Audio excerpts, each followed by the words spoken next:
So maybe I'm just a romantic, but good luck saying love is conditional to a romantic partner. I mean, you could, I would argue, en masse, that would deteriorate the quality of relationships. If you remind the partner of that truth that is universal.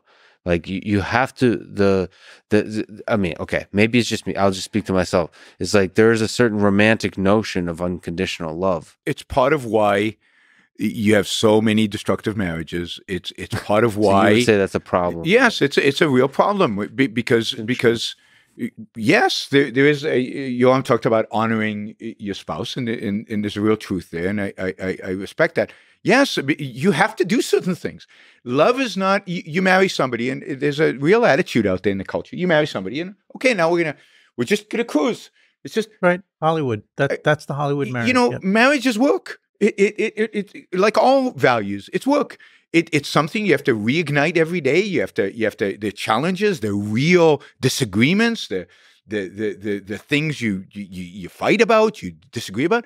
And there's real, if it's a value, you work it out. You struggle through it.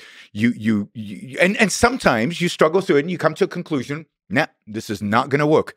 And you dissolve a marriage. And I'm all for dissolving after really, really fighting for it, because if it's an important value and if you fell in love with this person for a reason, then that's something worth fighting for.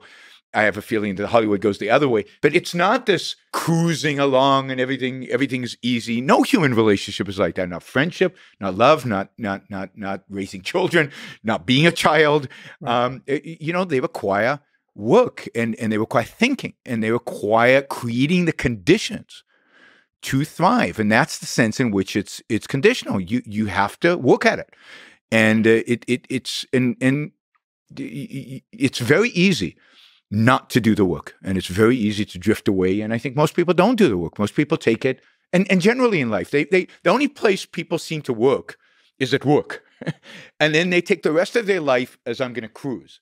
And yet every aspect of your life, the art you choose, the friends you choose, the lovers you choose, all require real thinking and real work to be successful at them. None of them are just there, because there is no such thing as just the intrinsic. Right. I agree with all of that. I was going to say before that the rabbis have this sort of shocking expression, tsar gidul banim, the pain of raising children. And I find when I speak to audiences about relationships, I find that in general, and this is cross-cultural, it's with different countries, different religious backgrounds, that in general, young people do not know that the only way to make a marriage work is through a lot of pain and overcoming. They don't know that raising children involves a great deal of pain. They don't know that caring for and helping your parents approach the end of their lives causes a great deal of pain. Mm-hmm. And everything is kind of this sketchy, very, very sketchy, glimpsy kind of, and I mentioned Hollywood just because